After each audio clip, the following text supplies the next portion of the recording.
السلام علیکم ورحمۃ اللہ وبرکاتہ۔ الحمد للہ وحدہ والصلاة والسلام علی من لا نبی بعدہ، اما بعد، اعوذ باللہ من الشیطان الرجیم، بسم اللہ الرحمن الرحیم۔ یا ایہا الذین آمنوا کتب علیکم الصیام کما کتب علی الذین من قبلکم لعلکم تتقون۔ صدق اللہ العظیم۔ امید کرتا ہوں کہ ہمارے کورس سے جڑے ہوئے تمام طلبہ اور طالبات خیر عافیت سے ہوں گے۔ اللہ تبارک و تعالیٰ آپ سب کا جڑنا جمع ہونا قبول فرمائے، تمام بھائیوں کو بہنوں کو جزائے خیر عطا فرمائے۔ آج یہ جو ہماری کلاس ہے رمضان المبارک کے سبق کا ہم باقاعدہ آغاز کریں گے، اور یہ ہماری دوسری نشست ہے۔ سبق تو پہلا ہوگا لیکن نشست دوسری ہے۔ اس نشست کے اندر باقاعدہ کسی چیز کے فضائل یا کسی بھی چیز کے مسائل شروع کرنے سے پہلے چند ایک نکات ہیں جن کو میں آپ کے سامنے رکھوں گا، اور کوشش کروں گا کہ دیکھیے علماء کی جانب سے یہ باتیں ہم نے سنی ہیں کہ جو باتیں کہی جاتی ہیں بتائی جاتی ہیں، خود کہنے والا دوسروں کو جن کو بتائی جا رہی ہیں ان سے زیادہ محتاج ہے۔ تو یہ بات تو میرے لیے اپنے لیے زیادہ ہے۔ پروردگار ہم سب کو ان باتوں پر عمل کی توفیق عطا فرمائے۔ دیکھیے انشاءاللہ سننے سے پہلے جو باتیں اب بتائی جائیں گی، ان باتوں کو سننے سے پہلے ہم بالکل جیسے کہ میں نے پچھلی نشست میں کہا تھا کہ اپنے آپ کو بالکل فارغ کر کے بیٹھیے گا، اور دائیں بائیں سے بالکل اپنے آپ کو بچا کر کے بیٹھیے گا، اور ہو سکے تو ایسے وقت میں فون وغیرہ کو جو ہے وہ بند کر دیجیے۔ اگر فون پر ہی سبق سن رہے ہیں تو ظاہر سی بات ہے نیٹ چل رہا ہے اور فون کو بند کرنا پاسبل نہیں ہے، تو اس صورت کے اندر آپ اپنے آس پاس کے لوگوں کو جن سے بھی آپ کا واسطہ ہے ان سے کہتے ہیں بھائی اس ٹائم ہمارا سبق ہوتا ہے، اپنے ٹائم کے حساب سے اپنا ایک ٹائم فکس کر لیں کہ ہم اس ٹائم آسانی سے سبق سنتے ہیں، آدھا پونا گھنٹہ اس ٹائم ہم دے سکتے ہیں۔ تو اس وقت آپ جو ہیں اپنے ساتھیوں کو کہتے ہیں کہ بھائی ہم اس وقت تو اویلیبل نہیں ہوں گے، ہم سبق سنیں گے۔ تو ان باتوں کو سننے سے پہلے سب سے پہلے یہ بات جو میں بتانا چاہتا ہوں آپ کو وہ یہ کہ ہم باقاعدہ ساری کی ساری باتوں کو، پورے کورس کو، صرف آج کی کلاس کے لیے نہیں، پورے کورس کو انشاءاللہ توجہ سے سنیں گے، بالکل دھیان سے کان لگا کے توجہ کے ساتھ سنیں گے۔ اسی لیے میں کہہ رہا تھا کہ دائیں بائیں کے کام نہیں کرنے آپ کو، اس لیے کہ ادھوری جو بات ہے نا وہ بڑا نقصان دیتی ہے، یاد رکھیے گا۔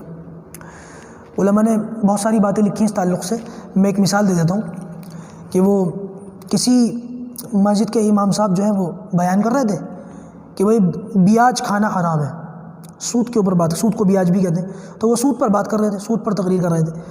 کوئی صاحب بیٹھے ہوئے تھے سن رہے تھے، تو انہوں نے کیا کیا، توجہ سے نہیں سنی بات، توجہ سے نہیں سنی، تو ان کی سمجھ میں یہ آیا بیاج کے بجائے پیاز سمجھ میں آیا کہ پیاز کھانا حرام ہے۔ تو کاندھے کو گھر جا کر کے انہوں نے جب گھر پہنچے تو گھر میں جتنی پیاز رکھی ہوئی تھی، جتنا کاندھا رکھا ہوا تھا، اس کو نکال کر کے پھینکنے لگے۔ تو گھر والی نے دیکھا کیا غضب ڈھا رہے ہو، اتنی مہنگی سبزی ملتی ہے یہ اور تم پھینک رہے ہو۔ تو وہ کہنے لگے پھینک اس لیے رہا ہوں کیونکہ مولانا بیان کر رہے تھے کہ پیاز کھانا حرام ہے۔ کہ غضب خدا کا، مولانا نے یہ تو نہیں کہا، لاؤڈ اسپیکر چالو تھا، آواز تو یہاں پہ بھی آ رہی تھی، وہ تو کہہ رہے تھے کہ بیاج کھانا حرام ہے۔ توجہ سے سن لیتے تو یہ بات نہ ہوتی۔ تو بھائی بے توجہی سے سنی ہوئی بات خطرناک لیول پر چلی جاتی ہے بعض مرتبہ۔ اس سے اچھا تو اللہ معاف کرے مجھے کہتے ہوئے اچھا نہیں لگ رہا، لیکن آدھے ادھورے علم سے جہالت اچھی۔ جاہل کو سمجھانا بڑا آسان ہے، لیکن جس کے بعد آدھا ادھورا علم ہونا اس کو سمجھانا بڑا مشکل ہے، بڑی بحث کرتے ہیں ایسے لوگ۔ تو دیکھیں ایک مثال اور دے دیتا ہوں میں آپ کو تاکہ بات اچھی طریقے سے سمجھ میں آئے، پھر ہم اپنا باقاعدہ سبق کا آغاز کرتے۔ ایک عورت تھی جس کے 4 شوہر تھے، 4 شادیاں کر رکھی تھی اس نے۔ تو 4 شادیاں کرنے کا اس کا مقصد یہ تھا کہ چاروں سے الگ الگ مہر لے، چاروں سے الگ الگ خرچہ لے، اور ایک کے پاس رہتی تھی پھر اس سے کہتی تھی کہ میں میکے جا رہی ہوں، دوسرے کے پاس چلی جاتی تھی، کچھ دن اس کے پاس رہتی تھی پھر اس سے کہتی تھی کہ میں میکے جا رہی ہوں، تیسرے کے پاس، اس طریقے سے اس کا گاڑی چل رہی تھی۔ اللہ کی شان کہ ایک دن اس کی حقیقت کھل گئی، لوگوں میں بات آ گئی سامنے کہ اس نے 4 شوہر کر رکھے۔ لوگوں نے اس کو کافی گالی گلوچ، لعن طعن، ملامت کی۔ اسلامی حکومت تھی، قاضی کے سامنے کیس چلا گیا، چاروں ہسبینڈ بھی پہنچ گئے اس کے۔ اس نے ایک بڑا تگڑا وکیل کیا، وکیل صاحب میری جان بچاؤ۔ تو وکیل صاحب کہنے لگے جان تو بچا لوں گا لیکن فیس بہت موٹی لوں گا۔ تو وہ کہنے لگیں کہ آپ فیس بہت اچھی لے لیجیے گا، کوئی مسئلہ نہیں ہے، لیکن فی الحال مجھے یہاں سے نکالیے، جان ہے تو جہان ہے۔ تو وہ کہنے لگا کہ ایک دلیل ایسی ہے کہ اگر تم وہ دلیل پیش کر دو گی نا قاضی کے سامنے تو قاضی تمہیں کچھ نہیں کہے گا، معاف کر دے گا۔ کہنے لگی کیا؟ کہنے لگا کہ یوں کہنا، جب قاضی تم سے پوچھے کہ تم نے 4 شادیاں کیوں کی، تو تم جواب یہ دینا کہ میں ایک مرتبہ مسجد کے باہر سے گزر رہی تھی، جمعے کا دن تھا، اور جمعے کے دن امام صاحب مسجد کے منبر پر بیٹھ کر تقریر کر رہے تھے، بیان کر رہے تھے کہ دیکھو بھائی اسلام نے 4 شادیوں کی اجازت دی ہے۔ میں نے تو صرف اتنی بات سنی تھی، مجھے کیا پتہ تھا کہ یہ اجازت صرف مردوں کو ہے عورتوں کو نہیں ہے۔ میں نے تو صرف اتنی بات سنی تھی کہ اسلام نے 4 شادیوں کی اجازت دی ہے، تو میں نے سوچا لاؤ اس پر عمل کر لوں، اس لیے میں نے 4 شادیاں کر لی تھیں۔ لہٰذا قاضی صاحب مجھے معاف کر دیں، میں چھوڑ رہی ہوں 4 کو، تمہاری جان بچ جائے گی، بعد میں پھر کہیں اور جا کر کے یہ کھیل کھیلنا۔ تو یہ تو خیر مکاری ہے، فراڈ ہے، لیکن یہ ہے کہ دلیل کیا دی؟ میں نے آدھی ادھوری بات سنی تھی، تو یہ آدھی ادھوری بات بڑی خطرناک لیول کی ہوتی ہے۔ باقاعدہ اب ہم سبق کا آغاز کرتے ہیں، پہلے سبق کا، اور سبق کا آغاز کرنے سے پہلے میں آپ کو یہ بات بتا دوں کہ چند ایک چیزیں ہیں جن کو آج ہم سیکھیں گے۔ میں نے کہا نا کہ ہم فضائل نہیں سیکھیں گے آج، مسائل نہیں سیکھیں گے آج، کچھ نکات ہیں کہ اگر ان کو سیکھ لیں گے تو انشاءاللہ رمضان کے اندر بہت سا حصہ ہمیں مل جائے گا۔ دیکھیے علماء کرام نے کتابوں کے اندر رمضان کے تعلق سے، روزوں کے تعلق سے بہت ساری باتیں لکھی ہیں، ایک ذخیرہ ہے، سمندر ہے ٹھاٹے مارتا ہوا۔ کتنا ہے کہ دین کی تھا نہیں ہے، آپ کتنے بھی چلے جائیں کتابوں کو دیکھیں، اکابر علماء کی جو ہے کتابوں کو دیکھیں، مطالعہ کریں، پڑھیں، تو آپ پڑھتے چلے جائیں گے۔ ان میں سے کچھ چیزیں ہیں کہ اگر ان کو نکال لیا جائے، ان کو سامنے رکھ لیا جائے اور ان پر عمل کر لیا جائے تو انشاءاللہ عز و جل امید ہے کہ بہت ساری باتیں ہمیں مل جائیں گی۔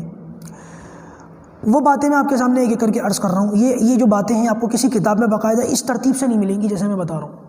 بس یہ کہ ہمارے اکابر نے کسی نے مسائل لکھے، کسی نے فضائل لکھے، کسی نے کچھ لکھا، کسی نے کچھ بیان کیا، تو ان ساری چیزوں کو سامنے رکھ کر اس کا جو کنکلوژن نکلتا ہے، اس کا جو مکھن نکلتا ہے، اس میں سے کچھ پوائنٹس ہیں وہ میں آپ کے سامنے رکھ رہا ہوں۔ اللہ تعالیٰ ہم کو عمل کی توفیق عطا فرمائے۔ سب سے پہلا کام جو رمضان المبارک کے شروع ہونے سے پہلے ہی ہمیں کر لینا چاہیے وہ یہ کہ ہم توبہ کریں، اللہ تبارک و تعالیٰ سے توبہ کر کے خوب اس کے سامنے گڑ گڑائیں، روئیں کہ پروردگار یہ رحمتوں کا، برکتوں کا مہینہ آ رہا ہے، پروردگار تو اس میں میری بخشش فرما، مجھے معاف فرما۔ اور باقاعدہ اپنی زبان سے اس بات کا اظہار کریں کہ یا اللہ میرے جتنے صغیرہ اور کبیرہ اور جانے اور انجانے میں اور اندھیرے میں اور اجالے میں، میری آنکھوں سے، میری زبان سے، میرے کانوں سے، میرے ہاتھوں سے، میرے پیروں سے جتنے بھی گناہ ہوئے مولا کریم تو اس کو معاف کر دے۔ زبانی معافی مانگیں اور اس پر اپنے دل سے شرمندگی کا اظہار کریں۔ ہندوستانی توبہ نہ کریں، وہ جو ہمارے ہوتا ہے اللہ توبہ اللہ توبہ، زبان سے اللہ توبہ کہتے ہیں اور دائیں بائیں ہاتھ رکھ لیتے ہیں۔ یہ توبہ کہاں ہوئی؟ توبہ کا مطلب کیا ہے؟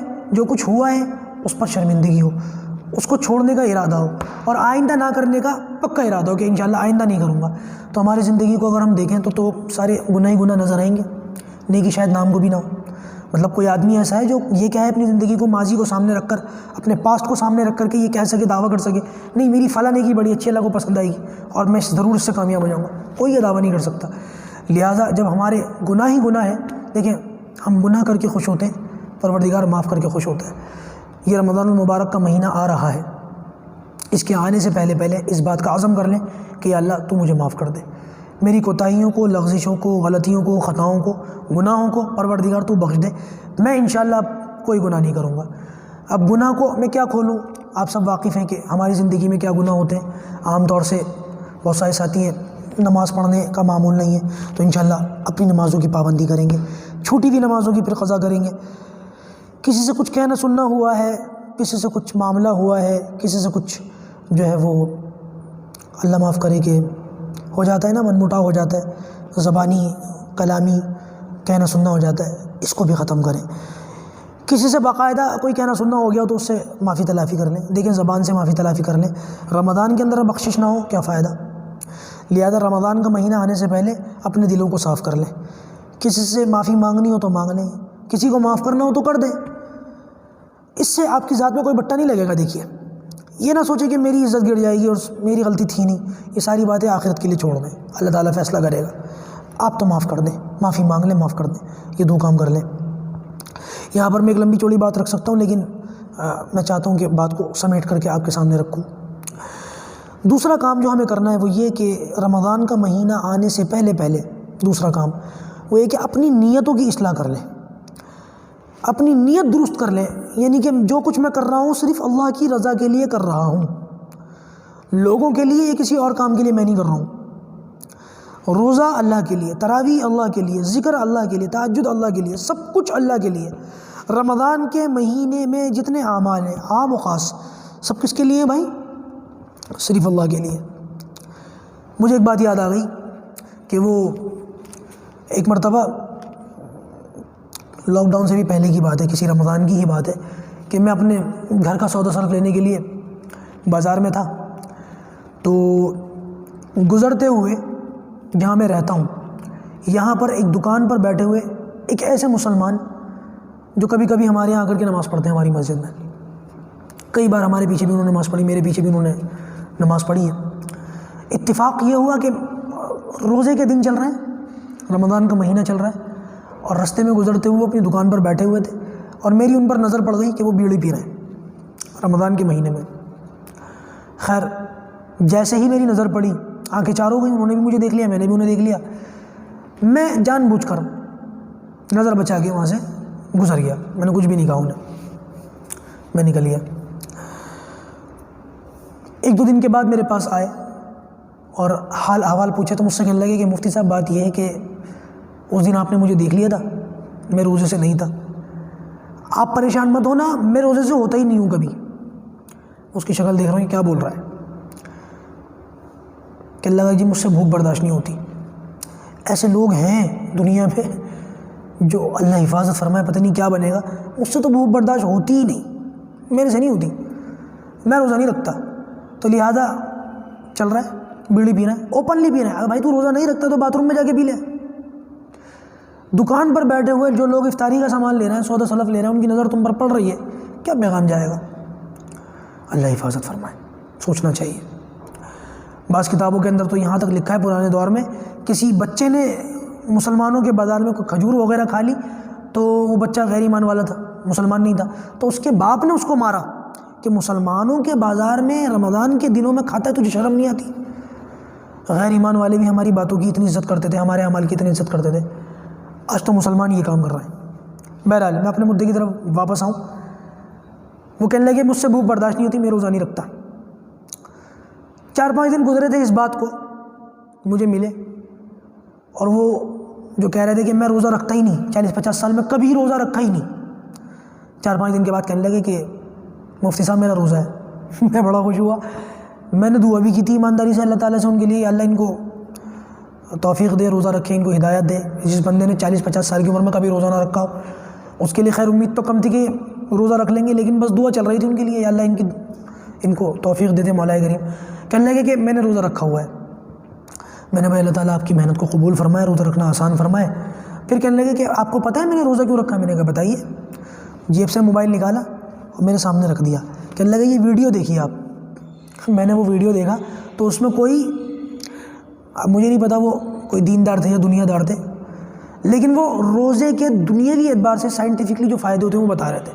روزہ رکھنے کا یہ فائدہ ہے، روزہ رکھنے کا یہ فائدہ ہے، معدہ صاف ہو جاتا ہے، کینسر نہیں ہوتا، یہ چیزیں مل جاتی ہیں، وہ چیزیں مل جاتی ہیں، اور اتنی بیماریوں سے حفاظت ہو جاتی ہے۔ کہنے لگے اس ویڈیو نے مجھے اتنا زیادہ میرا مائنڈ سیٹ کر دیا کہ میں نے روزہ رکھ لیا۔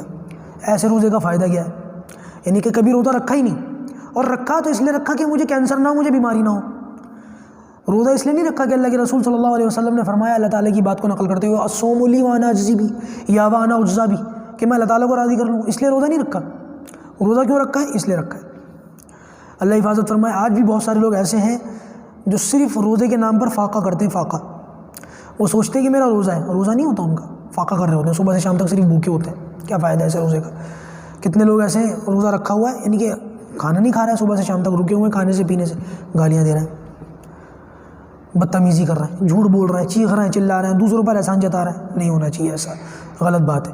تو دوسرا کام جو ہونا چاہیے وہ یہ نیت کی اصلاح، باقاعدہ اپنی نیتوں کی اصلاح کریں کہ میں جو بھی عمل کروں گا، جو بھی کچھ کام کروں گا، اللہ کی رضا کے لیے کروں گا، صرف اللہ کے لیے کروں گا، باقی کوئی اور میرا مقصد نہ ہو۔ یہ جو دنیاوی فائدے بتائے جاتے ہیں یہ نہ بھی ہوتے تب بھی ہم اللہ کی رضا کے لیے یہ اعمال کرتے ہیں۔ بلکہ میں تو یہ کہتا ہوں کہ نبی کریم صلی اللہ علیہ وسلم اگر یہ فرما دیں کہ یہ کام کرو فائدہ ہوگا، اور ساری دنیا کہے کہ یہ کام کرو گے تو نقصان ہوگا، تو اللہ کی قسم ہمارا ایمان ہے، ساری دنیا جھوٹ بول رہی ہے، نبی کریم صلی اللہ علیہ وسلم سچ فرما رہے ہیں۔ ہمیں اپنے دینی اعمال کے لیے یہ دنیاوی معاملات کا سرٹیفکیٹ نہیں چاہیے، ان سے ہمیں جاننے کی ضرورت نہیں کہ اس کا کیا فائدہ کیا نقصان ہے۔ ختنہ کے فائدے بتائے جاتے ہیں، سجدے کے فائدے بتائے جاتے ہیں، یہ تو آج بتائے جا رہے ہیں نا، 1400 سال سے ہم لوگ ان باتوں پر عمل کر رہے ہیں، ہمیں ضرورت نہیں ہے اس کی۔ ہاں اگر یہ فائدے حاصل ہوتے ہیں، اللہ کا فضل ہے، اللہ تعالیٰ نے ہر چیز اپنی حکمت سے بھر رکھی ہے، اس میں کوئی حرج کی بات نہیں ہے۔ تیسرا کام جو ہمیں رمضان کے اندر کرنا ہے وہ یہ کہ باقاعدہ ہم صبح سے شام تک روزہ رکھیں، اور روزے کے اندر ہمیں 3 چیزوں سے رکنا ہے۔ اصل تو کھانے سے رکنا ہے، پینے سے رکنا ہے، اور شہوات سے رکنا ہے، اپنی نفسانی خواہشات کو پورا کرنے سے رکنا ہے۔ نفسانی خواہشات وہ لوگ بھی پورا کرتے ہیں جن کی بیوی ہے حلال ذریعے سے، اور اللہ حفاظت فرمائے نفسانی خواہشات وہ لوگ بھی پورا کرتے ہیں جن کی بیوی نہیں ہے حرام طریقے سے۔ ہمیں حلال طریقے سے بھی رکنا ہے، ہمیں حرام طریقے سے بھی رکنا ہے۔ حرام سے تو رکنا ہی رکنا ہے، رمضان ہو یا غیر رمضان، ہمیں تو بچنا ہی ہے ان باتوں سے۔ تو روزہ رکھنا یہ تیسرے نمبر کا عمل ہے، اور روزے کے کتنے فائدے انشاءاللہ جب روزے کے اوپر درس ہوگا اس میں بتاؤں گا۔ ایک تو میں نے آپ کو بتا ہی دیا غالباً، اللہ تعالیٰ نے فرمایا، اللہ کے رسول صلی اللہ علیہ وسلم فرماتے کہ اللہ تعالیٰ فرماتا ہے الصوم لی وانا اجزی بی، روزہ میرے لیے۔ سوال یہ ہوتا ہے کہ سارے اعمال ہی اللہ کے لیے، روزے کو اللہ تعالیٰ نے خاص کر کیوں کہا؟ اس لیے کہ اللہ تبارک و تعالیٰ اس کا جو اجر ہے وہ خود عطا فرمائیں گے۔ ہو سکتا ہے دوسرے اعمال کا جو اجر ہے وہ فرشتوں کے ذریعے سے کسی نہ کسی ذریعے سے اللہ تعالیٰ عطا فرمائے، لیکن روزے کا جو اجر ہے اللہ تبارک و تعالیٰ یہ خود عطا فرمائیں گے۔ کتنی بڑی سعادت کی بات ہے۔ چوتھا کام جو ہمیں رمضان کے مہینے میں انجام دینا ہے وہ یہ ہے کہ رات کی تراویح۔ دیکھیے دن کا روزہ، رات کی تراویح، اپنے نفس کو مشقت میں ڈالنا ہے ان 2 کاموں کی وجہ سے۔ نفس ہمارا 11 مہینے آزاد رہتا ہے، اپنی منمانی کرتا ہے، اور ہم نفس کے چکر میں پتہ نہیں کیا کیا خرافاتوں کو، اعمالوں کو انجام دیتے ہیں۔ لیکن رمضان کے مہینے میں جب ہم ان 2 کاموں کو اپنے اوپر لازم کر لیں گے تو ہمارا نفس ٹوٹے گا۔ یاد رکھیے گا کہ ہمارے ساتھ ہمیں بہکانے کے لیے 2 طاقتیں لگی ہوئی ہیں، ایک تو شیطان ہے، دوسرا نفس ہے۔ شیطان کے بارے میں تو یاد ہے کہ رمضان المبارک میں اس کو قید کر دیا جاتا ہے، یہ تو قید ہو گیا۔ اور ہمارا جو یہ نفس ہے اس پر اگر ہم عبادت کی مشقت ڈالیں رمضان المبارک میں، جیسے روزے کی مشقت آ جاتی ہے، تراویح کی مشقت آ جاتی ہے، ان مشقتوں کی وجہ سے یہ جو ہمارا نفس ہے یہ کمزور ہو جاتا ہے۔ تو لہٰذا گناہوں میں لگنے کی جو 2 وجہ ہیں، شیطان اور نفس، یہ دونوں نہ کے برابر ہوتی ہیں۔ شیطان تو ہوتا ہی نہیں ہے، نفس ہوتا بھی ہے تو کمزور ہوتا ہے۔ تو لہٰذا اگر کوئی شخص گناہوں سے بچنا چاہے تو ان دونوں طاقتوں کی غیر موجودگی کی وجہ سے بندہ بڑی آسانی سے بچ سکتا ہے اور اپنی عادت بنا سکتا ہے گناہوں سے بچنے کی۔ تو لہٰذا اپنے اوپر ان باتوں کو ضرور پابند کریں۔ تراویح کو یہ نہ ہو کہ 8 دن 10 دن 12 دن پڑھ کے چھوڑ دیں۔ بہت سارے لوگ کیا کرتے ہیں کہ بھئی مجھے سفر ہے، اچھا سفر ہوتا بھی ہے، بہت سارے لوگوں کا کام ہوتا ہے، ان کو جانا ہے اور نہیں رک سکتے، تو اپنے کام کی وجہ سے وہ لوگ چھوٹے دن کی تراویح پڑھتے ہیں۔ ان کا یہ ہوتا ہے کہ بھئی اگر 27 دن کی تراویح سنیں گے تو کہیں ایسا نہ ہو بیچ میں سفر پیش آنے کی وجہ سے ہمارا قرآن پورا نہ ہو۔ یاد رکھیے گا قرآن کا سننا الگ سنت ہے اور تراویح کا پڑھنا یہ الگ سنت ہے۔ تو یہ تو ہو سکتا ہے کہ آپ 10-12 دن میں قرآن کہیں سن لیں، جو صحیح پڑھنے والا حافظ ہے اس کے پیچھے، ایسا نہ ہو کہ یعلمون تعلمون کے سوا کچھ سمجھ میں نہ آئے، ایسا نہ ہو۔ صحیح حافظ ہو، صحیح پڑھتا ہو، قرآن کی ادائیگی، اس کے الفاظ کی ادائیگی درست کرتا ہو، اس کے قواعد کو، اس کے مخارج کو اصول کے مطابق ادا کرتا ہو، تو ایسے شخص کے پیچھے آپ 10-12 دن میں تراویح پڑھ لیں اگر آپ کو سفر پیش آتا ہو۔ لیکن اس کے بعد یہ نہ ہو کہ قرآن ختم ہو گیا تو تراویح بھی ختم ہو گئی، نہیں، تراویح چاند دیکھ کر شروع کرنی ہے، چاند دیکھ کر ہی مکمل کرنی ہے۔ اگر آپ کا قرآن مکمل بھی ہو جائے 10-12 دن میں، 15 دن میں، تب بھی آپ تراویح بہرحال پڑھتے رہیں۔ اور اگر آپ کو سفر پیش نہ آتا ہو، ویسے بھی اب تو لاک ڈاؤن کی سی کیفیت ہے، سفر کرنا اتنا آسان بھی نہیں ہے، اور میرے خیال سے لوگوں نے اپنے سفر کے شیڈول بنائے بھی نہیں ہوں گے اس مہینے میں، تو ضرورت اس بات کی کہ آرام سے تسلی سے پڑھیں، خوب اطمینان سے، کہیں دیکھ کر کے 25-26 دن کا، 27 دن کا ہو تو اور زیادہ اچھا ہے۔ ایسی کوئی تراویح پڑھیں کہ اس سے پھر نفس کے اوپر بوجھ پڑے گا اور ہمارا نفس جو ہے وہ ٹوٹے گا۔ اگر ہو سکے 4 کاموں کے بعد 5واں کام جو آتا ہے وہ یہ کہ اگر ہو سکے رمضان کے مہینے میں، جیسے میں بھی کہہ رہا تھا سفر ہو سکتا ہے، تو سفر وہ دنیاوی بھی ہو سکتا ہے، دینی بھی ہو سکتا ہے۔ دینی سفروں میں آپ ایک کام یہ کر سکتے ہیں، اگر اللہ تعالیٰ نے آپ کو مالی وسائل دی ہوں، فائنینشلی آپ اسٹرانگ ہوں اور آپ کو کوئی دقت نہ ہو، تو آپ ضرور ایک کام کریں، وہ یہ کہ عمرہ کریں۔ رمضان کے مہینے میں عمرے کا سفر بڑا برکتوں والا ہے۔ دیکھیے نبی کریم صلی اللہ علیہ وسلم نے ارشاد فرمایا کہ جس نے رمضان میں عمرہ کر لیا وہ ایسا ہے جیسے اس نے میرے ساتھ حج کیا۔ رمضان میں عمرہ کرنا نبی کریم صلی اللہ علیہ وسلم کے ساتھ حج کرنے کے برابر ہے۔ جب نبی کریم صلی اللہ علیہ وسلم نے حج کا ارادہ فرمایا تو صحابہ کرام جوق در جوق آپ کے ساتھ ہو گئے، لیکن علماء نے لکھا کہ اس وقت میں کچھ صحابہ بیمار تھے، کچھ بیماری چل رہی تھی، بخار چل رہا تھا، تو صحابہ کرام بہت سارے ایسے تھے جو بخار کی وجہ سے، بیماری کی وجہ سے، بہت سارے ضعیف صحابہ کمزوری کی وجہ سے بہت سارے صحابہ سفر کی وجہ سے اللہ کے رسول کے ساتھ نہ جا سکے، تو اللہ کے رسول صلی اللہ علیہ وسلم سے انہوں نے اظہار کیا اس بات کا، یا رسول اللہ کاش ہم آپ کے ساتھ ہوتے، تو آپ نے فرمایا اس بات کو کہ تم لوگ رمضان میں عمرہ کر لینا، تو قیامت تک کے مسلمانوں کے لیے رستہ کھل گیا۔ جس نے رمضان میں عمرہ کیا وہ ایسا ہے جس نے میرے ساتھ حج کیا۔ تو لہٰذا اگر آپ کے پاس ہمت طاقت ہو تو اس رمضان میں اس بات کا ارادہ کر لیں، نیت کر لیں کہ انشاءاللہ عمرہ ضرور کرنا ہے۔ اس سال نہ کر سکے تو اگلے سال کے لیے ارادہ کر لیں کہ انشاءاللہ رمضان میں عمرہ کرنا ہے، آسانی کے ساتھ اگر کر سکے تو۔ اس رمضان میں ایک کام اور کرنا ہے آپ کو، چھٹے نمبر پر، وہ یہ کہ قرآن مجید کو کثرت سے پڑھنا ہے، بلند آواز سے۔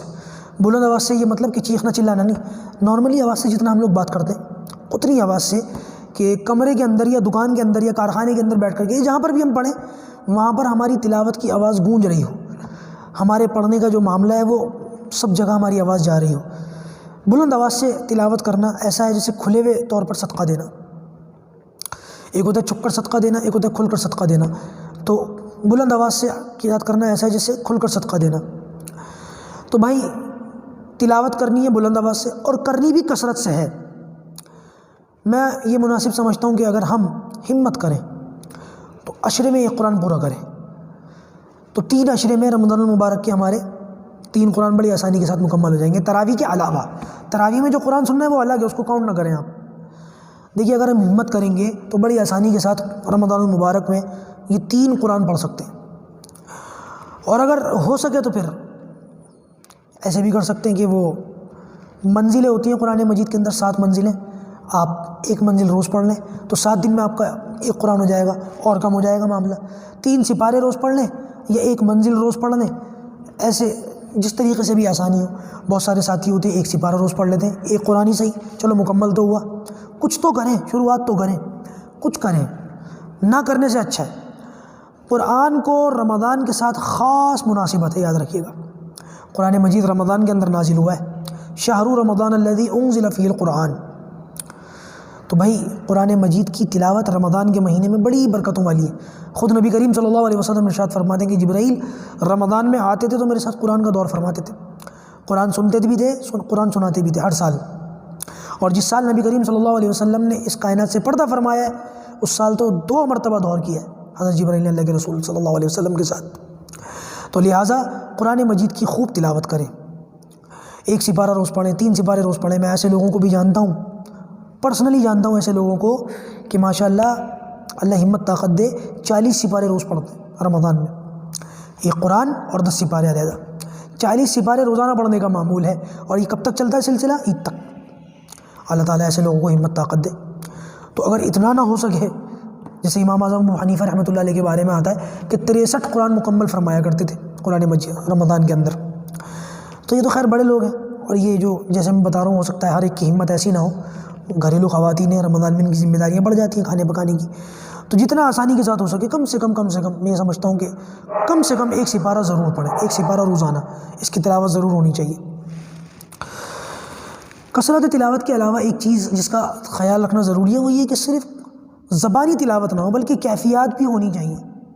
پڑھتے وقت یہ معلوم ہونا چاہیے کہ یہ اللہ تعالیٰ کا کلام ہے، اس کی ایک لذت ہے، اس کا اپنا ایک مزہ ہے، اس کی اپنی ایک حلاوت اور چاشنی ہے، اس میں جو ہے غور و فکر کرے، قرآن مجید کے اندر باقاعدہ دھیان لگا کر، توجہ لگا کر جو ہے پڑھے۔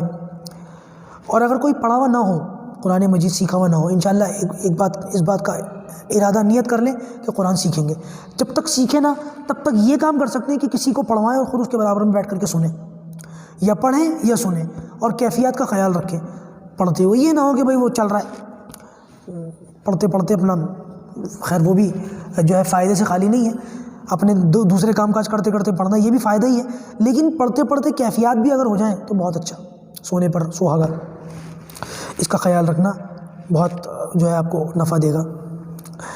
ایک کام اس کے علاوہ میں سمجھتا ہوں 8ویں نمبر پر جو کام ہے وہ یہ کہ نوافل کی کثرت، نفل نمازیں خوب کثرت سے پڑھیں۔ نفل نمازوں کو جتنا ہو سکے آپ اس کا اہتمام کریں۔ تہجد کی نماز ہے، اوابین کی نماز ہے، اور اشراق کی نماز ہے، چاشت کی نماز ہے۔ انشاءاللہ جب ذکر پر بات ہوگی تو یہ نوافل بھی کھول کھول کر کے بتاؤں گا، اوابین کسے کہتے ہیں، تہجد میں کتنی رکعتیں ہیں، سب بتاؤں گا میں انشاءاللہ، اور ان کے فائدے کیا ہیں، ان کے فضائل کیا ہیں، ان ساری چیزوں کو انشاءاللہ آپ کے سامنے رکھوں گا مختصر طور پر۔ تو ابھی سے اس بات کا عزم ارادہ کر لیں کہ رمضان المبارک میں ہمیں نوافل کا جو ہے اہتمام کرنا ہے۔ دیکھیے رمضان میں نوافل کا پڑھنا فرض کے برابر ہے۔ جو رمضان میں 2 رکعت نفل پڑھتا ہے اللہ تعالیٰ فرض لکھتے ہیں، کتنی بڑی سعادت کی بات ہے۔ تو لہٰذا نوافل کا اہتمام کریں، بہت فائدہ ہوگا انشاءاللہ۔ نوافل کے بعد رمضان کے مہینے میں 90 نمبر پر جو کام ہے وہ یہ کہ دعاؤں کی خوب کثرت کرنی ہے، دعا خوب مانگنی ہے اللہ تبارک و تعالیٰ سے۔ بعض روایتوں کے اندر آتا ہے کہ رمضان کے ہر دن اور ہر رات میں روزے داروں کی 2 دعائیں ضرور قبول ہوتی ہیں، ایک دعا دن میں ضرور قبول ہوتی ہے، ایک دعا رات میں ضرور قبول ہوتی ہے۔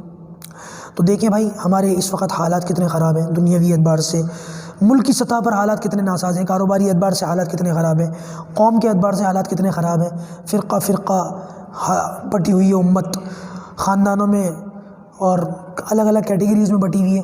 تو ضرورت اس بات کی اللہ تعالیٰ سے اپنے لیے دعا کریں، پوری امت کے لیے دعا کریں، اپنے ملک کی جو ہے امن و سلامتی کے لیے دعا کریں، اللہ پاک حالات کو درست فرمائے۔ دعاؤں کو خوب اہتمام کرنا ہے آپ کو رمضان کے مہینے میں۔ اٹھتے بیٹھتے جو دعائیں یاد آ جائیں، اپنے لیے ہدایت بھی مانگیں، روزی روٹی بھی مانگیں، اپنی اولاد کے لیے دین مانگیں، اپنے لیے دین مانگیں، دنیا اور آخرت کی بھلائیاں مانگیں، دنیا بھی مانگیں آخرت بھی مانگیں۔ اللہ تبارک و تعالیٰ کے خزانے میں کمی نہیں ہے، جتنا مانگیں گے اتنا اللہ تبارک و تعالیٰ نوازے گا۔ 10ویں نمبر پر جو کام ہمیں کرنا ہے میرے خیال سے وہ یہ کہ اپنی چھوٹی ہوئی نمازیں ان کو ضرور پورا کر لیں آپ۔ شعبان کورس کے اندر یہ باتیں آپ کو بتائی تھیں کہ چھوٹی ہوئی نمازوں کو پورا کرنے کا کیا طریقہ رہے گا، بھئی بتا دیا تھا دن بھر کی 6 نمازیں، اب میں دوبارہ ان کو دہراؤں گا نہیں، بات پھر بہت لمبی ہو جائے گی۔ ایک فائدہ میں آپ کے سامنے عرض کر دیتا ہوں، یہ کسی کتاب میں تو میں نے نہیں پڑھا، بس ایسے ہی دل میں بات آئی، تو ہو سکتا ہے میری غلطی ہو، اللہ تعالیٰ میری اصلاح فرمائے۔ علماء سے بھی میں درخواست کروں گا اگر علماء تک میری یہ بات پہنچے اور میری غلطی ہو تو اصلاح فرمائے۔ بس دل میں یہ بات آئی کہ ہو سکتا ہے، دیکھیں رمضان المبارک کے مہینے میں نفل نماز پڑھنا فرض کے برابر ہے، اور فرض نماز پڑھنا 70 فرضوں کے برابر ہے، یعنی کہ کوئی بھی عمل کرے اس کا اجر 70 گنا بڑھ جائے گا۔ تو اگر ہم اپنی چھوٹی ہوئی نمازیں رمضان میں پڑھیں تو بہت ممکن ہے، اللہ تبارک و تعالیٰ سے امید ہے کہ اللہ تبارک و تعالیٰ ہماری ان قضا نمازوں کی ادائیگی پر اسی 70 سے ضرب دے کر ہمیں اس کا اجر دے، کیا پتہ دے دے۔ میں نے کسی کتاب میں نہیں پڑھا، لیکن کیا پتہ اللہ تبارک و تعالیٰ دے دے، اللہ تعالیٰ کی ذات بڑی، اس سے تو امید بھی لگانی چاہیے، اللہ تعالیٰ سے جیسی امید رکھو گے ویسا معاملہ ہوگا۔ تو بہرحال اس مہینے میں اپنی چھوٹی ہوئی نمازوں کو پڑھنا اور زیادہ بہتر ہے، بلکہ میں تو یہ کہوں گا نفل سے بہتر یہ ہے، اگر کسی کی نمازیں قضا ہوں تو یہ حساب لگائے، اپنی نمازوں کی گنتی پوری کر لے اور رمضان میں اس کی شروعات کر دے، اس کام کو کرنا ہے انشاءاللہ۔ 11ویں نمبر پر جو کام ہمیں کرنا ہے وہ یہ کہ اول تو یہ پہلے ہی کرنا چاہیے تھا، میں نے شعبان کورس کے اندر یہ بات بتائی تھی کہ ہمیں اپنے چھوٹے ہوئے روزے کی قضا کرنی ہے۔ جتنے روزے ہمارے چھوٹے ہوئے، بہت ساری بہنیں ہوتی ہیں جن کے روزے نسوانی مجبوری کی وجہ سے چھوٹ جاتے ہیں، بہت سارے بھائی ایسے ہوتے ہیں بیمار ہونے کی وجہ سے یا بہرحال کسی بھی وجہ سے اگر روزے چھوٹ گئے ہوں، کوئی جائز وجہ نہیں بھی تھی، ایسے ہی چھوڑ دیا سستی میں، پھر بھی جیسے میں بھی بتا رہا تھا 50 سال سے روزہ نہیں رکھا، ایسے لوگ بھی اگر روزہ رکھ لیں، چھوٹے ہوئے روزے اپنے پوری کریں۔ اگر اس کا موقع نہیں ہے، دیکھیں اب رمضان آ چکا ہے، 1-2 دن میں شروع ہو جائے گا، تو لہٰذا اس صورت کے اندر اگر آپ لوگ روزہ نہ رکھ سکیں تو انشاءاللہ اس بات کا پختہ عزم اور ارادہ کر لیں، رمضان کے فرض روزے رکھنے کے بعد انشاءاللہ شوال میں ان روزوں کی ہم قضا کریں گے، اپنی گنتی پوری کریں گے، کوئی قضا روزہ اپنے اوپر باقی نہیں چھوڑیں گے انشاءاللہ۔ 12ویں نمبر پر جو کام ہمیں کرنا ہے وہ یہ کہ صدقہ دینا ہے رمضان کے مہینے میں۔ دیکھیے یہ بات یاد رکھیے گا، رمضان کے مہینے میں بہت سارے لوگ زکوٰۃ بھی دیتے ہیں، حالانکہ زکوٰۃ کا تعلق رمضان سے نہیں ہے، لیکن لوگ رمضان میں دیتے ہیں اسی فائدے کی وجہ سے کہ 70 گنا اجر ملے گا رمضان میں دیں گے تو، اور دوسرا حساب لگانا آسان ہو جاتا ہے، تو ان باتوں کی وجہ سے زکوٰۃ وغیرہ ادا کر سکتے ہیں، کوئی حرج کی بات نہیں ہے۔ لیکن اس کے علاوہ بھی نفلی صدقات آپ کو دینے ہیں۔ بہت سے علماء نے تو یہاں تک لکھا کہ ہمیں یہ چاہیے کہ ہم اپنے جو پہلے روزے سے لے کے آخری روزے تک کا جو دن ہے روزانہ کچھ نہ کچھ ضرور صدقہ کریں، اس کا فائدہ ہے۔ روزانہ صدقہ کرنے کا فائدہ یہ ہے کہ کیا پتہ جس دن ہم صدقہ کر رہے ہوں اس دن شب قدر ہو، اور ظاہر سی بات ہے کہ پہلے روزے سے آخری روزے تک اگر ہم صدقہ کریں گے تو ضرور شب قدر میں بھی ہمارا صدقہ لکھا جائے گا، اور شب قدر کا کوئی نیک عمل کیسا ہے؟ لیلۃ القدر خیر من الف شہر، 1000 مہینوں سے بہتر ہے، 1000 مہینوں سے بہتر۔ اب آپ اندازہ لگائیں کہ اگر ہم نے روزانہ صدقہ دینے کی عادت بنا لی اور ہم نے شب قدر میں بھی دے دیا اور وہ قبول ہو گیا تو کتنی بڑی سعادت کی بات ہے۔ تو لہٰذا صدقہ ضرور دینا ہے جتنا ہو سکے اپنی طاقت کے مطابق۔ ویسا تو ہر آدمی اپنی ضرورتوں سے واقف ہے، ہر ایک کی طاقت اور بساط الگ ہے، لیکن پھر بھی میں ایک بات یہ کہوں گا کہ صدقہ ایسے دیں کہ دیتے وقت دل پر لگے کہ ہاں دیا ہے کچھ۔ یہ نہ ہو کہ 2 4 5 روپے 10 روپے دے دیے، یہ تو ہر کوئی دے سکتا ہے، غریب سے غریب آدمی بھی دے دیتا ہے۔ آدمی اپنی اپنی حیثیت کے مطابق جتنا آدمی اللہ تبارک و تعالیٰ کا جتنا اس کے اوپر انعام ہو اتنی اچھی رقم دے تو انشاءاللہ بہت بڑی سعادت کی بات ہے۔ صحابہ کرام کے بڑے بڑے جذبے آتے ہیں اس تعلق سے۔ حضرت عثمان غنی رضی اللہ تعالیٰ عنہ کیا کیا اللہ کے رسول صلی اللہ علیہ وسلم کی خدمت میں پیش کرتے تھے، حضرت ابوبکر صدیق رضی اللہ تعالیٰ عنہ کیا کیا اللہ کے رسول کی خدمت میں پیش فرما دیا کرتے تھے۔ خیر وہ اپنے اپنے مقامات پر آئیں گی باتیں، فی الحال آپ سے صرف اتنی بات کہ صدقوں کا جو ہے خوب اہتمام کرنا ہے۔ 13 نمبر پر جو کام ہمیں کرنا ہے وہ یہ کہ سیکھنے سکھانے کا ضرور اپنا ماحول بنا لیں۔ سیکھنا سکھانا، جیسے کہ میں نے ابھی تھوڑی دیر پہلے کہا تھا کہ ایسے بہت سارے لوگ ہو سکتے ہیں جن کو قرآن نہ آتا ہو تو وہ قرآن سیکھیں، جن کو قرآن آتا ہے وہ قرآن کا ترجمہ سیکھیں، جن کو قرآن آتا ہے ترجمہ آتا ہے وہ تجوید سیکھ لیں، مخارج سیکھ لیں، کچھ بھی سیکھ لیں، عربک زبان سیکھ لیں، فضائل سیکھ لیں، مسائل سیکھ لیں، ہمارا یہ کورس سیکھ لیں، سیکھیں ضرور۔ اپنا یہ مزاج بنا لیں کہ اس رمضان کے مہینے میں مجھے کچھ نہ کچھ سیکھنا ضرور ہے دینی اعتبار سے، تو انشاءاللہ اس سیکھے ہوئے کا کبھی نہ کبھی زندگی میں فائدہ ضرور ہوگا۔ اور یاد رکھیے گا کہ ایک آیت کا سیکھنا، ایک مسئلے کا سیکھنا 100 رکعت نفل نماز پڑھنے سے بہتر ہے، اور یہ اجر رمضان میں 70 گنا مل رہا ہے، آپ اندازہ لگا لیں۔ تو ضرور کچھ نہ کچھ سیکھیے گا۔ ہر ایک کا معاملہ الگ ہے، ہر ایک کی ضرورت الگ ہے، ہر ایک کا ماحول الگ ہے۔ اپنی ضرورت اپنے ماحول کو دیکھتے ہوئے کیا ضروری ہے آپ کے لیے آپ وہ سیکھیں، اس کا فائدہ علیحدہ رہے گا انشاءاللہ۔ 14 نمبر پر جو کام ہمارے لیے میں سمجھتا ہوں کہ کرنے کا ہے وہ یہ کہ جو روزے دار ہوں، تو انشاءاللہ ہم خود بھی روزہ رکھیں گے، لیکن جو دوسرے روزے دار ہوں گے ان کو بھی ہم افطار کروائیں۔ افطار کروانا ہے ہمیں اپنے پاس سے، اس بات کی کوشش کرنی ہے یہ جو مہینے کے 30 دن 29 دن 30 دن جتنے بھی بنیں گے ان دنوں میں روزے داروں کو افطار کروانا ہے۔ کوئی نہ کوئی روزے دار ضرور ڈھونڈنا ہے جس کی افطاری ہمارے ذمہ ہو۔ عام طور سے ہمارے پڑوس میں ایسے بہت سارے غربا مل جاتے ہیں کہ جن کا روزہ تو ہوتا ہے لیکن مالی وسائل نہیں ہے، یہ بیچاروں کے پاس افطاری تو ہے لیکن اتنی نہیں ہے جس سے وہ باقاعدہ شیر و شکم ہو سکے، ان کا پیٹ بڑھ سکے۔ تو لہٰذا ضرورت اس بات کی ہے کہ ایسے لوگوں کو تلاش کر کے ہم اپنی روٹی ان کے ساتھ آدھی کریں۔ یہی مقصد بھی ہے رمضان المبارک کے جو ہے مہینے کا، کہ بندہ اگر عام دنوں میں کھاتا پیتا ہے دوسروں کا خیال نہیں کرتا تو ان دنوں میں ذرا کم کھائے اور دوسروں کا خیال کرے۔ اور یہ بات یاد رکھیے گا کہ دوسرے کو افطار کروانے کے لیے کوئی بہت لمبی چوڑی جو ہے فہرست بنانے کی بھی ضرورت نہیں ہے۔ مطلب اگر اللہ تعالیٰ نے آپ کو خوب مضبوط کیا ہوا ہے، مالی اعتبار سے آپ اچھے خاصے ہیں، تب تو اچھی افطاری کروائیے۔ لیکن اگر آپ خود پریشان ہیں، یہ نہیں کہ مالداروں کے حق میں ہے، یہ بہت سارے ایسے لوگ ہوتے ہیں جو کہتے ہیں کہ بھائی ہمارے پاس ہوتا ہم بھی کھلاتے۔ آپ نے سنا ہوگا ایسے بہت سارے لوگوں کو جن کے پاس مال نہیں ہوتا لیکن وہ کیا کہتے ہیں، کاش ہمارے پاس ہوتا تو ہم بھی دوسروں کو کھلاتے پلاتے۔ تو میں ان لوگوں سے بھی کہہ رہا ہوں کہ اگر آپ کے پاس نہیں ہے تو بھی دل چھوٹا کرنے کی ضرورت نہیں ہے۔ نبی کریم صلی اللہ علیہ وسلم کے فرمان کے مطابق اگر کوئی شخص کسی کو ایک کھجور بھی کھلا دے تو وہ بھی ایسا ہی ہے جیسے اس نے افطاری کروائی۔ کتنی بڑی سعادت کی بات ہے۔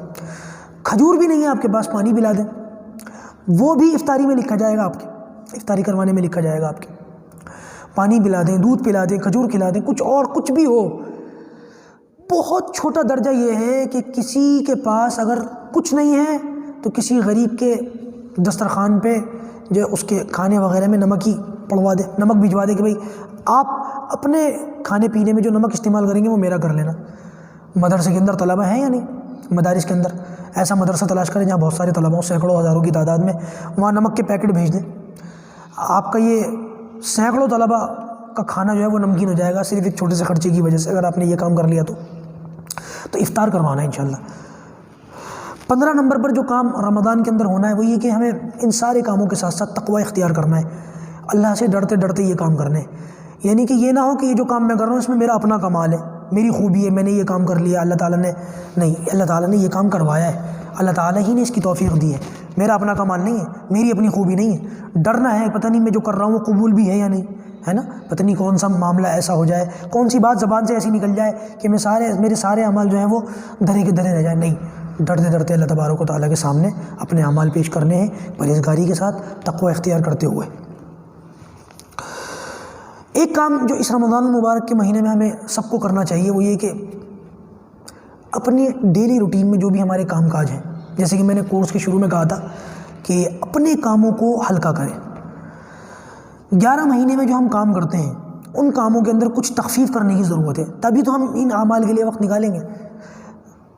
مصیبت یہ ہے کہ وہ کام جو ہم 11 مہینے کرتے ہیں رمضان میں زیادہ کرتے ہیں، بلکہ اللہ حفاظت فرمائے رمضان کے اندر اور اپنے اوپر کچھ کام بڑھا لیتے ہیں، لگا لیتے ہیں جو نہیں ہونا چاہیے تھا۔ ایک تو جو کام ہم ویسے ہی کر رہے تھے ان کو بڑھا لیا، اور دوسرا عید کی خریداری، افطاری کی خریداری، ان کاموں کو اور کر لیا۔ یہ نہیں ہونا چاہیے۔ اپنے آپ کو رمضان میں ہلکا رکھیں تاکہ ان اعمال کے لیے وقت نکال سکیں۔ اگر آپ اپنے کام کاج ڈیلی روٹین سے زیادہ کریں گے، آپ ذکر کب کریں گے؟ آپ نوافل کب پڑھیں گے؟ آپ تلاوت کب کریں گے؟ یہ جو باتیں بتائی گئی ہیں اس پر کب عمل ہوگا؟ رمضان کا مہینہ کمانے کے لیے نہیں ہے۔ دیکھیے 11 مہینے کام کیا ہم نے، کتنے مالدار ہیں ہم آج، کیا ہے ہمارے پاس؟ اور پچھلے سال لاک ڈاؤن جب لگا تو اس بات کا خوب اچھی طریقے سے احساس ہو گیا کہ کام کاروبار کے بغیر بھی انسان کما سکتا ہے۔ تو جب دنیا داروں کی مجبوری کی وجہ سے ہم لوگ 6 مہینے کام چھوڑ سکتے ہیں، تو کہ اللہ تبارک و تعالیٰ کے لیے کام چھوڑوایا نہیں جا رہا آپ سے، اگر ہمت ہو تو چھوڑ دے بھائی، ضروری نہیں ہے، لیکن اگر نہیں چھوڑ سکتے تو کچھ کم تو کریں، کم سے کم 1-2 گھنٹہ ادھر ادھر تو کریں، تو اس سے بہت نفع، بڑا فائدہ ہوگا انشاءاللہ۔ اپنے کاموں کو تھوڑا سا کم کریں۔ 17ویں نمبر پر جو کام ہمیں کرنا ہے وہ یہ کہ اپنے کام کاج کی ایک ترتیب بنائیں، ڈسپلن ہونا چاہیے۔ دیکھیے کامیاب آدمی اپنے کاموں کو ہمیشہ ترتیب سے کرتے ہیں۔ ہر کامیاب آدمی جو کامیاب ہوا ہوگا دنیاوی اعتبار سے، دینی اعتبار سے، ہمیشہ دیکھیے گا کہ انہوں نے اپنے اندر اپنے کام کاجوں میں صبح سے لے کے شام تک جو وہ کام کرتے ہیں اس میں کوئی نہ کوئی ڈسپلن، کوئی نہ کوئی ایسا معاملہ ضرور رکھا ہوگا، ترتیب رکھی ہوگی اپنے کاموں کی۔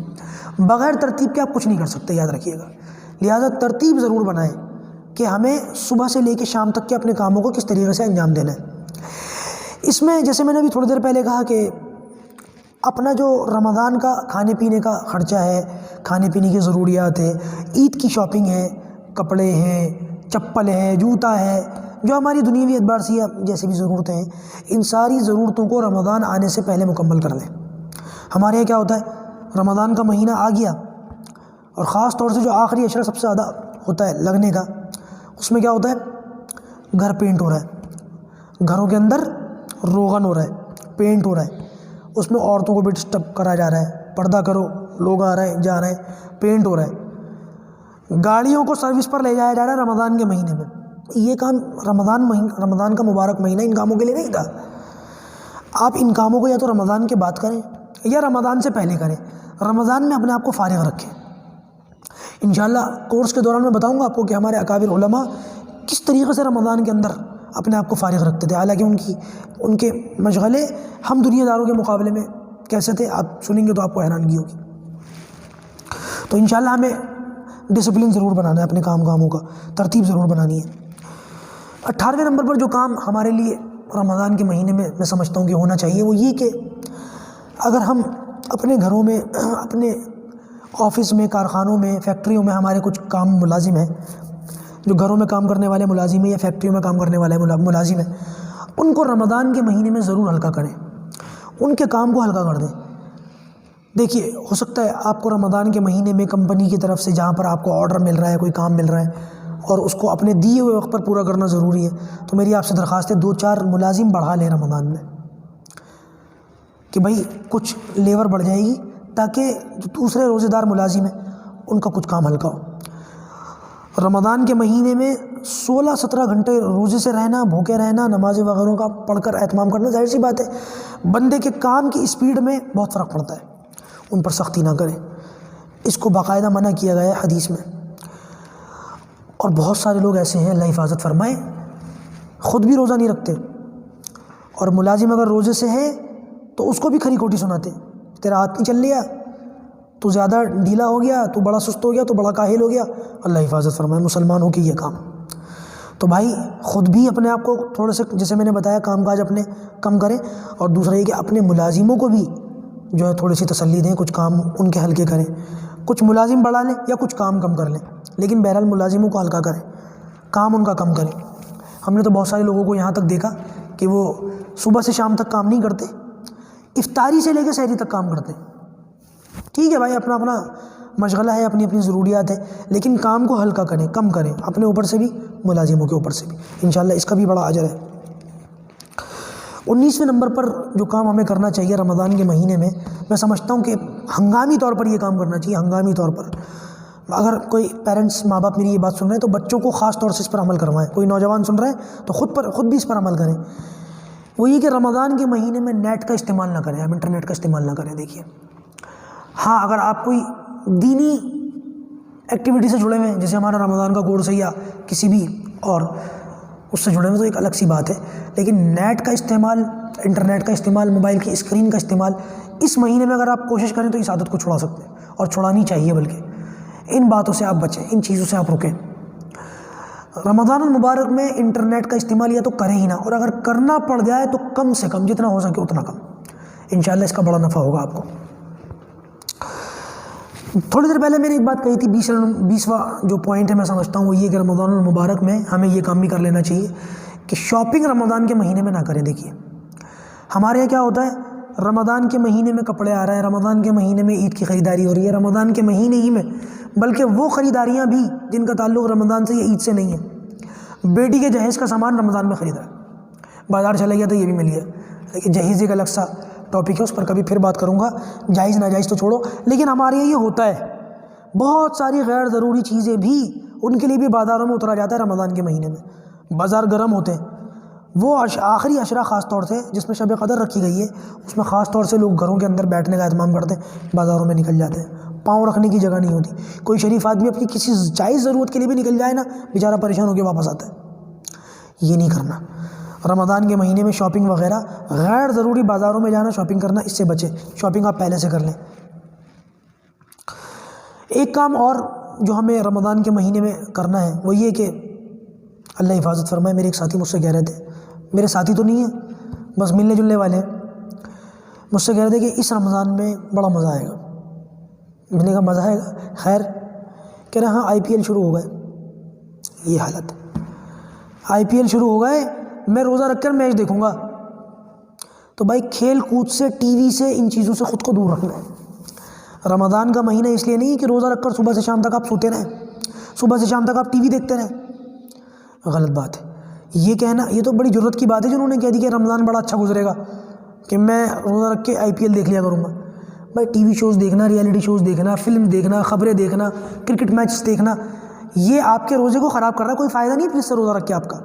اگر آپ روزہ رکھ کر بھی ان باتوں میں لگے ہوئے تو کوئی فائدہ نہیں ہے، یقین مانیے، آپ صرف فاقہ کر رہے ہیں، خدا کی قسم صرف فاقہ کر رہے ہیں۔ ہو سکتا ہے میری بات ذرا زیادہ تلخ ہو جائے، لیکن صحیح کہہ رہا ہوں، آپ فاقہ کر رہے ہیں۔ روزے کا مقصد صرف بھوکا مرنا نہیں ہے، روزے کا مقصد ہے تقوی اختیار کرنا، لعلکم تتقون، اللہ تعالیٰ خود قرآن میں ارشاد فرما رہا ہے۔